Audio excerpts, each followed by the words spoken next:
ഇവിടം വരെ എത്തിയെന്ന് നോക്കണം. ദൈവം കൈക്ക് പിടിച്ച് നടത്തിയതാണ്. കൈക്ക് പിടിക്കാവുന്ന രീതിയിൽ ഇപ്പം എൻ്റെ ജീവിതത്തിലൊരു പ്രശ്നമുണ്ടായി. എനിക്ക് അത് കൊച്ചച്ഛനാകുമ്പോൾ അച്ഛനായിട്ട് ചിലപ്പോൾ ഒരു കൊല്ലം ആയി കാണുമായിരിക്കും.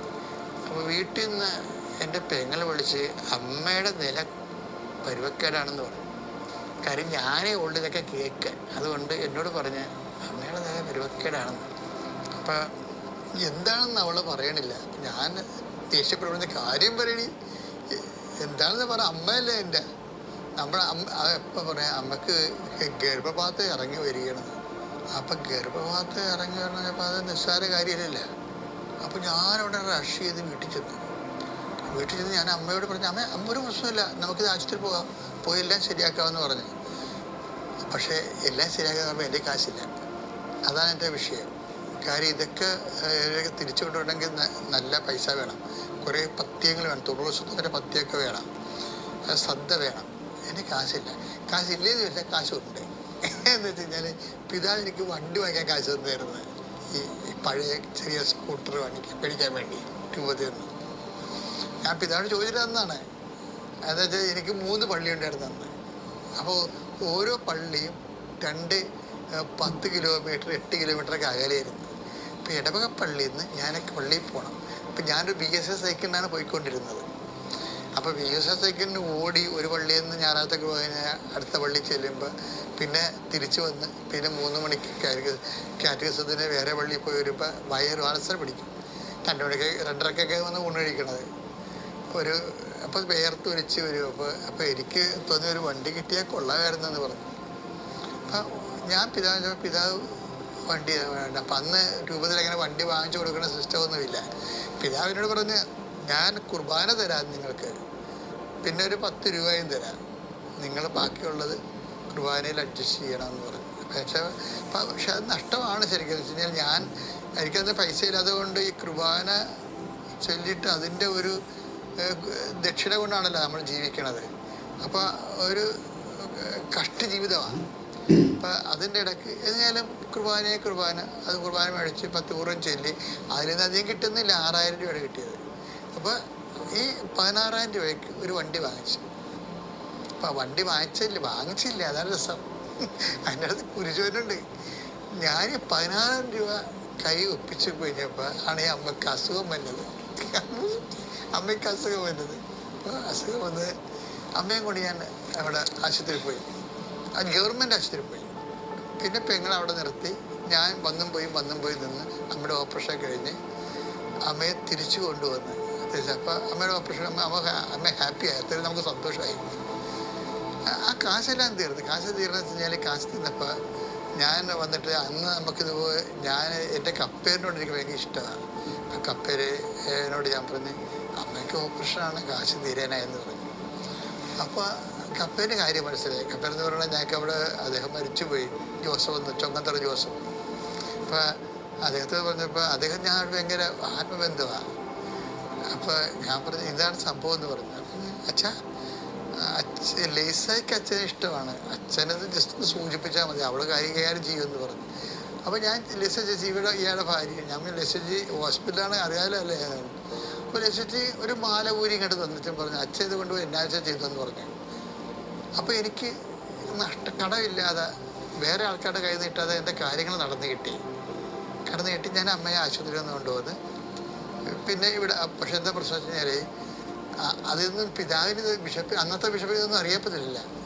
ഞാൻ അമ്മയെ ആശുപത്രി കൊണ്ടുവന്ന് സന്തോഷത്തിലിരിക്കുക. അമ്മ ഇനി ഭക്ഷണം കഴിച്ച് ഉറങ്ങി അമ്മ സന്തോഷമായിരിക്കുമല്ല, വലിയ നമുക്ക് ആശ്വാസമല്ലേ. പക്ഷേ പെട്ടെന്ന് പിതാവ് 2 ദിവസം കഴിഞ്ഞ് എന്നെ വിളിച്ചു കഴിഞ്ഞാൽ നിങ്ങൾ അപ്പോൾ ഇവിടുന്ന് എന്നെ ഇടവകയെന്ന് കുറച്ചുകൂടി സഹായിച്ചായിരുന്നു. എന്ന് വെച്ച് കഴിഞ്ഞാൽ അങ്ങനെ എല്ലാ സഹായങ്ങളും ഉണ്ടാവേ ഇടവകയിരിക്കുമ്പോൾ. ഇങ്ങനെ ഒരു വണ്ടി പിടിക്കാൻ കൊടുത്ത കാശിന് വീട്ടിൽ കൊണ്ട് കൊടുത്തെന്ന് പറഞ്ഞുകൊണ്ട് ഭയങ്കര ആക്ഷേപം. ഇടവകയെന്ന് ആരോഗ്യ രഹസ്യത്തിന് ബിഷപ്പ് ഹൗസ് വിളിച്ച് പറഞ്ഞതാണ്. ഞാൻ പേടിച്ച് ഇങ്ങനെ ബിഷപ്പ് ഹൗസ് ചോദിച്ചു പറഞ്ഞു. അപ്പോൾ അച്ഛൻ വണ്ടി വാങ്ങിച്ചാന്ന് ചോദിച്ചു. വണ്ടി വാങ്ങിച്ചത് ഞാൻ പറഞ്ഞ പിതാവേ ഇങ്ങനൊരു സംഭവം ഉണ്ടായി. അപ്പോൾ ആൾക്കാർ അങ്ങനെയൊന്നും അല്ലല്ലോ പറഞ്ഞു, അച്ഛൻ വീട്ടിൻ്റെ കാശ് മുടക്കുന്നുള്ള പറയണമെന്ന്. എൻ്റെ അടുത്ത് പിതാവ് ക്ഷോഭിച്ചു. ഞാൻ ക്ഷോഭിച്ചില്ല. കാര്യം പിതാവ് ക്ഷോഭിക്കേണ്ടതാണ് ശരിക്കും. അത് കാരണം ക്ഷോഭിക്കാനുള്ള വകുപ്പ് അതിനകത്തുണ്ട്. പക്ഷേ ഇതാണ് എൻ്റെ അവസ്ഥ. പക്ഷെ എന്നാലും ഈ ലീസ ചേച്ചി തന്ന കാശും എല്ലാം കൂടി എടുത്തിട്ട് കുറച്ച് കടമൊക്കെ വാങ്ങിച്ചിട്ട് 16,000 രൂപ ഒപ്പിച്ച് ഞാനൊരു വണ്ടി വാങ്ങിച്ചു. വണ്ടി വാങ്ങിച്ചെന്ന് പറയുമ്പോൾ എന്താ വെച്ച് കഴിഞ്ഞാൽ പഴയ ഇപ്പോൾ കേട്ടച്ചിരി ഒരു M80 ആണ്. ആ വണ്ടിയാണ് പിന്നീട് ലോഡ് വണ്ടിയായിട്ട് കേരളം മുഴുവനും കറങ്ങിയത്. പിന്നീട് ഞാൻ മേടിക്കുമ്പോൾ അത് വണ്ടിക്ക് മീൻ വണ്ടിയൊന്നും അല്ലായിരുന്നു, നല്ല വണ്ടിയായിരുന്നു. 86-ലാണ് വണ്ടി ഇറങ്ങണത്. നല്ലവണ്ണം പുള്ളിക്കൊക്കെ ഉള്ള വണ്ടിയായിരുന്നു. പക്ഷെ വണ്ടി വാങ്ങിച്ച് ഞാൻ വണ്ടി ഒന്ന് ഓടിച്ചൊക്കെ നോക്കണ സമയത്ത് പിന്നെയും ബിഷപ്പ് വിളിച്ചു. എന്താ പറഞ്ഞത്, നിങ്ങൾക്ക് ട്രാൻസ്ഫറാണ്, ആ വണ്ടി അവിടെ വെച്ചിട്ട് ട്രാൻസ്ഫർ കിട്ടുന്ന പള്ളിക്ക് പോകുമ്പോൾ ആ വണ്ടി പള്ളിക്ക് വേണ്ടിയാണ് വാങ്ങിച്ചിരിക്കണമെന്ന് പറഞ്ഞു. പള്ളിക്ക് വേണ്ടി, അല്ല അച്ഛന് സ്വന്തമായിട്ട് വാങ്ങിച്ചിരിക്കണമല്ലെന്ന് പറഞ്ഞു.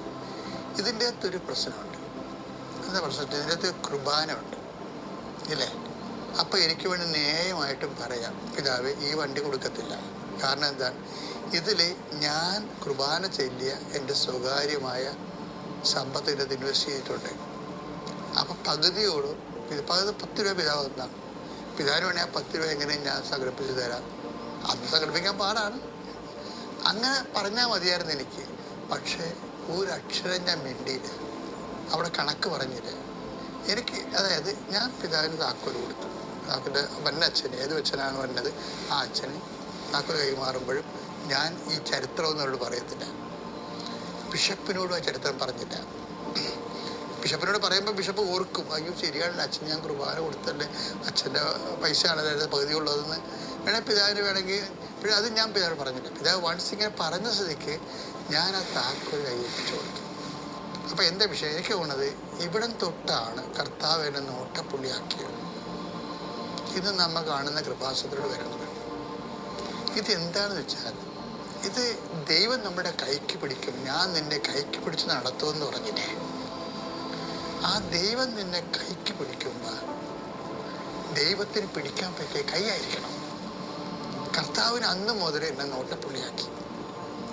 എല്ലാം ന്യായവും നീതിയും എല്ലാം വെച്ചുകൊണ്ട് ഞാൻ എൻ്റെ അമ്മയെ നോക്കി സംരക്ഷിച്ചു, ഞാൻ ഈ ഇടവകയെ സംരക്ഷിച്ചു, പിതാവിൻ്റെ വാക്ക് കേട്ട് ഞാൻ താക്കോല് കൊടുത്തു. അപ്പോൾ ഇതെന്താ സംഭവം? അന്ന് മുതൽ നമ്മുടെ കയ്യെ പിടിക്കാൻ ദൈവത്തിന് തോന്നും. അന്ന് മുതൽ നയിക്കണതാണ്, അന്ന് മുതൽ കൈ പിടിച്ച് നടത്തുന്നതാണ്. പക്ഷെ ഇത് എവിടെൻ്റെ സംഭവിച്ചു കഴിഞ്ഞാൽ പരിശുദ്ധാത്മാവിന് എൻ്റെ അകത്തൊരു പ്രശ്നമുണ്ട്. പരിശുദ്ധാത്മാവിനെ കിട്ടിയാൽ പരിശുദ്ധാത്മാവ് ഇങ്ങനെയുള്ള സമയത്തൊക്കെ എന്താണ് ചെയ്യേണ്ടതെന്ന് നമുക്ക് പറഞ്ഞു തരും. കാരണം പരിശുദ്ധാത്മാവ് ഇടിച്ചതിന് വേണ്ടി മസ്തക്കം എന്ന് പറഞ്ഞ് വിറച്ചപടി താഴെ വീണമെന്നല്ല, അത് അഭ്യാസമാണ്. അതല്ല, യഥാർത്ഥ ക്രിസ്തു ചൈതന്യത്തിൽ ജീവിക്കാൻ പരിശുദ്ധാത്മാവ് നമുക്ക് സഹായനാണ്. ഞാൻ ഇങ്ങനെ ഒരു കൃപയുടെ വഴികളിലേക്കാണ് പോകണമെന്ന് എനിക്കറിയത്തില്ലായിരുന്നു. പക്ഷെ പരിശുദ്ധാത്മാവ് ഞാൻ അറിയാതെ തന്നെ എന്നെ കൊണ്ടുപോകുമെന്നാണ് ഞാൻ ഇന്ന് ധരിക്കുന്നത്. ഇന്ന് ഞാൻ ധരിക്കുന്നത് വേറെ കൂടി കാര്യമുണ്ട്. എന്താണ്? അമ്മ എല്ലാം ഹൃദയത്തിൽ സംഗ്രഹിച്ചു.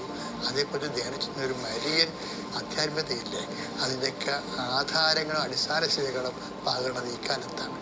നിങ്ങൾ ഓർത്തേക്കണം, ഒരു കാര്യം നമുക്ക് നഷ്ടം വന്നാലും നമുക്ക് അനീതിയായിട്ട് തോന്നിയാലും നിങ്ങൾ ദൈവത്തിന് കൂട്ടി ചിന്തിക്കുമ്പോൾ എല്ലാം നീതിയായിക്കോളും.